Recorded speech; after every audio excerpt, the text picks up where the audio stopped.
Bonjour à tous, je suis ravi de vous retrouver pour le podcast numéro 4. Je suis Luis Ernesto Gomez, coach et formateur en management et communication. Afin de définir le thème et les clés de réflexion de notre podcast numéro 4, je vous propose et je vais même vous poser la question suivante. Quel élément de la langue composé d'un ou de plusieurs phonèmes susceptibles d'une transcription écrite individualisée et participant au fonctionnement syntactico-sémantique d'un énoncé? Moi je sais, c'est facile. C'est le mot qui s'écrit M-O-T. Bravo, c'est exactement ça. Notre sujet du podcast numéro 4, c'est le mot. Effectivement, comment travailler avec les mots.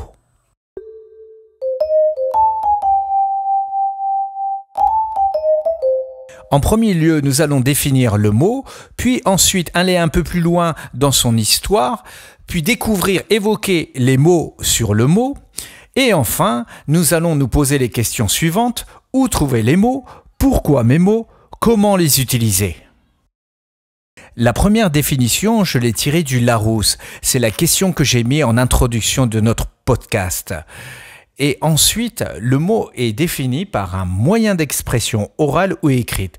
Par exemple, je ne trouve plus mes mots pour exprimer mon bonheur. Il est aussi défini par un petit nombre de paroles prononcées ou écrites. Par exemple, cher ami, as-tu quelques mots pour ton anniversaire à nous partager ce soir autour de la table? C'est aussi un message, une courte lettre. As-tu lu mon petit mot sur le frigo? Il peut être aussi une sentence, une parole mémorable, historique. I have a dream that one day this nation will rise up and live out the true meaning of its creed. We hold these truths to be self-evident that all men are created equal. Mot célèbre de Martin Luther King, le 28 août 1963. La définition informatique, c'est groupe de caractères ou d'éléments binaires considérés comme une entité. Je continue ma recherche dans le Larousse et je vais m'attaquer cette fois-ci aux synonymes. Pour les moyens d'expression orale ou écrite, nous avons le terme, le vocable. Pour le petit nombre de paroles prononcées ou écrites, nous avons la parole. Et enfin, sentence, parole mémorable, historique, nous avons boutade, pointe, saillie, un trait. Allons un petit peu fouiner dans l'histoire du mot. D'où vient le mot? Le mot « mot » vient du latin « mutum », qui veut dire grognement, petit son. C'est un dérivé de mut-mut, murmure à peine distinct. Et mou, M-U, décrit une parole, un verbe, puis un discours. Attention à son homonyme, mot, M-A-U-X, qui est un nom au pluriel qui veut dire mes souffrances, mes douleurs. Je prends de l'aspirine pour calmer mes maux de tête. N'oublions pas non plus de lister nos expressions. À ces mots, sur ces mots, avoir le dernier mot, avoir son mot à dire, bon mot, mot d'esprit, ce ne sont que des mots, etc. Ça, c'est à vous de faire la démarche, d'aller rencontrer toutes ces expressions qui sont vraiment aussi des clés et aussi des leviers pour votre prise de parole en public. Notre prochain chapitre est une réflexion sur le mot, sur ce qu'il est et sa fonction. Il s'intitule « Mots sur les mots ». En effet, la démarche est d'aller chercher ceux qui utilisent les mots et de comprendre ce qu'ils en disent de ces mots. Je cite alors Victor Hugo dans les Contemplations. Il dit « Car le mot, qu'on le sache, est un être vivant ». Puis je vous propose aussi une citation de Gustave Flaubert. Le style est autant sous les mots que dans les mots. Les mots qui résonnent en moi de ces deux citations, c'est être vivant, qu'on le sache. Donc c'est comme une affirmation, une déclaration forte. être vivant. Le mot est un être vivant. Donc c'est notre relation à nous, humains. Et ensuite, c'est aussi le style est sous et dans le mot. Alors cela me fait penser à une lecture que j'ai faite, une rencontre aussi, avec François Cheng dans les 5 méditations sur la mort, autrement dit sur la vie, qui met le point sur l'humanité, l'être vivant. En fait, il est tridimensionnel. Il est de l'ordre de l'esprit, du corps et de l'âme, en sachant que l'âme, en fait, renferme l'esprit et le corps. Et cela me fait penser au mot.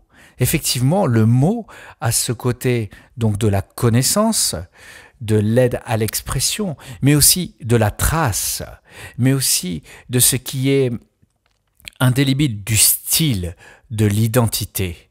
La relation que nous avons avec le mot, elle est plus que intime, elle est même originelle. Don Miguel Ruiz parle sur les mots en les désignant comme des accords entre nous, êtres humains. Alors, lorsque nous utilisons des mots, nous mettons en place des accords et nous mettons des liens très forts, effectivement. Mais les accords suscitent donc le besoin d'aller vers l'autre et d'écouter l'autre. Le mot est un signal que l'on donne et que l'on reçoit.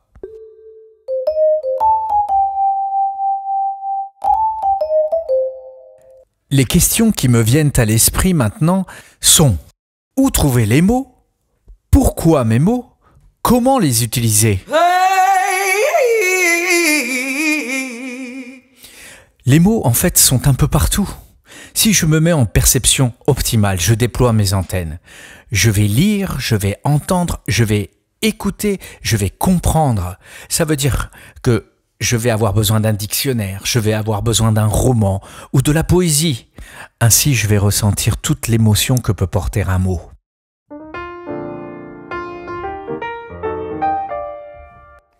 En effet, alors comment les mots deviennent mes mots? Je dois les prononcer, les dire, même les crier s'il le faut, voir si je ne les écorche pas, si j'arrive aussi bien à les articuler, à bien articuler les sons, et s'ils prolongent bien mes sentiments, mes émotions et le message que je veux passer. Donc il faut aussi les confronter avec des gens en qui j'ai confiance, avec des gens que je ne connais pas, pour voir quelles sont leurs réactions. Est-ce une réaction attendue? Est-ce une réaction surprenante? Est-ce une réaction qui me fait aller de l'avant? Ou justement, qui m'inhibe ou qui inhibe le projet de la prise de parole en public? Une fois que je suis satisfait, je dois capitaliser. Comment capitaliser? Eh bien c'est simple. Soit je m'enregistre, soit je les écris, soit j'écris un essai, j'écris une pensée. Ainsi, je pourrais les rappeler quand j'en aurai besoin, je pourrais les réutiliser, les combiner autrement et enrichir encore plus mon message lors de ma prise de parole en public pour qu'elle soit plus efficace. En effet, pour utiliser les mots, il faut faire attention à l'autre, ce qu'il est, et aussi il faut faire attention à l'environnement, il faut faire attention à la culture. Il faut faire attention aussi aux émotions et au ton qui est donné durant la prise de parole en public. Parce qu'en effet, le mot est porteur, mais c'est vous qui donnez la vie au mot. Donc, pour ne pas rentrer dans des hors-sujets, dans des énormités, dans l'exagération qui viendrait perturber, polluer votre prise de parole en public, il est nécessaire donc de capter tout cet ensemble de paramètres pour peser son mot et ensuite le donner pour qu'il soit constructif dans la conversation. En résumé, cela veut dire qu'il faut se préparer, écouter, être sensible et gérer ses émotions, et enfin agir, réagir. Les mots impriment nos rêves. Ils dessinent notre imaginaire. Ils portent à bout de bras nos émotions. Vous l'avez bien compris, les mots ne sont pas seuls. Ils sont des clés qui forcent à la réflexion et à l'action. En effet, la prise de parole en public n'est pas seulement de la palabre, on va dire. C'est aussi une prise de responsabilité. C'est vous qui agissez avec ce que vous êtes, votre authenticité. Je vais conclure avec un mot, un billet, une note. Donnez vie au mot, l'exploiter dans toute sa puissance.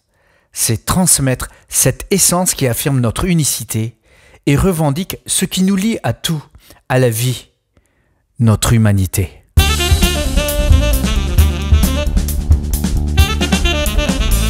Merci de votre attention, c'était le podcast numéro 4 sur le mot.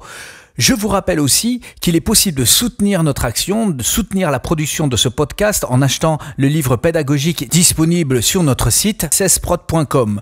Vous pouvez aussi participer, et je vous invite vraiment à participer au test Quel orateur vous êtes. Nous vous retournerons avec beaucoup de plaisir une analyse audio personnalisée et bien sûr confidentielle. Aussi, si vous avez besoin de consultations Feng Shui par Gulseren, n'hésitez pas à nous contacter sur info@cesprod.com. Notre actualité, c'est la création du Dojo de la parole qui débutera à partir du mois d'avril. Destiné aux porteurs de projets, étudiants, les personnes en recherche d'emploi, décideurs, managers, artisans, enseignants, éducateurs, ces ateliers de la prise de parole en public prendront place à la coopérative Poincaré, 20 bis rue Gabriel Péry, 93 200 Saint-Denis. Donc les horaires, ce serait le lundi de 9h à 11h, puis de 12h à 14h, et enfin le mardi et le jeudi de 19h à 21h. Les inscriptions, n'oubliez pas de les faire sur le site cesprod.com. C'était Luis Ernesto Gomez, coach et formateur en management et communication. Je vous dis à très bientôt et n'oubliez pas, la prise de parole en public, c'est un luxe, profitez-en.